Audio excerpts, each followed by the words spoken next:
రాష్ట్రంలో కూటమి ప్రభుత్వం అధికారంలోకి వచ్చిన నాటి నుండి జగన్మోహన్ రెడ్డిపై కక్ష సాధింపు చర్యలు చేస్తున్నారని టీడీపీ మంత్రులు నాయకులు చాలా దారుణంగా ఆయన బాధపడేలా వ్యాఖ్యలు చేస్తున్నారని ఏపీ హౌసింగ్ కార్పొరేషన్ మాజీ చైర్పర్సన్ మేడపాటి షర్మిలారెడ్డి ధ్వజమెత్తారు. ఈ సందర్భంగా ఆమె మాట్లాడుతూ ఇచ్చిన హామీలను నెరవేర్చలేక డైవర్షన్ పాలిటిక్స్ కు పాల్పడుతున్న నాయకులకు ప్రజలు సరైన సమయంలో గుణపాఠం చెబుతారని పేర్కొన్నారు. జగన్ ను భూస్థాపితం చేస్తామని, చంద్రబాబు తరిమి కొట్టాలని, అయ్యన్న పాత్రుడు నరికేస్తామని రూరల్ ఎమ్మెల్యే గోరంట్ల బుచ్చయ్య చౌదరి చేసిన వ్యాఖ్యలు చాలా దారుణంగా ఉన్నాయన్నారు. గోరంట్లకు సీఎం చంద్రబాబు మంత్రి పదవి ఇచ్చేస్తారేమోనని భావించి దిగజారిపోయి జగన్ ను ఇష్టం వచ్చినట్టుగా మాట్లాడుతున్నారని మండిపడ్డారు. మరి నిన్నటి రోజున ఎంతో ఎక్స్పీరియన్స్డ్, అదే విధంగా ఎన్నో సంవత్సరాలు అనుభవం కలిగిన ఒక పొలిటీషియన్ కింద మరి స్థానిక రాజమండ్రి రూరల్ ఎమ్మెల్యే గారు అయిన బుచ్చయ్య చౌదరి గారు జగన్మోహన్ రెడ్డి గారు నరకాలంటారండి.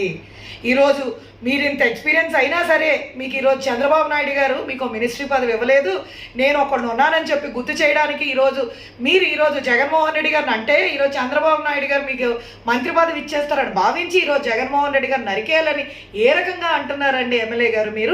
మీరు అసలు అనే ముందు ఒక్కసారి నేను ఒకటే సూటిగా మిమ్మల్ని ప్రశ్నిస్తున్నాను. మరి పుష్కరాల్లో మీ సమక్షంలో మరి 2015లో ఏదైతే పుష్కరాలు జరిగిందో ఆ పుష్కరాల్లో మరి సుమారు 23 మంది చనిపోతే మరి ఆ రోజు ఎందువల్ల చనిపోయారో మీకు తెలుసు, మాకు తెలుసు. మరి ఆ రోజు ఎవరిని నరకాలి సార్? 23 మందిని ప్రాణాలు కోల్పోతే మరి ఆ రోజు మీరు ప్రెస్ ముందుకు వచ్చి ఎవరిని నరకాలని చెప్పి మీరు ఈరోజు చెప్పాలి. ఈరోజు జగన్మోహన్ రెడ్డి గారు మరి 2 రోజుల ముందు ప్రెస్ మీట్ పెట్టి 2.5 గంటలు అనర్గళంగా ఉట్టినే మాట్లాడలేదండి జగన్ అన్న. అన్నీ కూడా రిపోర్ట్స్ తెప్పించి రిపోర్ట్స్ తీసుకుని వచ్చి ప్రతిదీ కూడా పిన్ పాయింట్గా ఈరోజు రాష్ట్రంలో జరుగుతున్నది అరాచకాలు, అన్యాయాలు ఆయన పాయింట్అవుట్ చేస్తే ఈరోజు అవన్నీ కూడా మీరు మాట్లాడకుండా మీరు ఒక్కటే మాట్లాడుతున్నారు. అవన్నీ కూడా మీరు మాట్లాడకుండా మీరు ఒక్కటే ఈరోజు బురద జల్లే కార్యక్రమం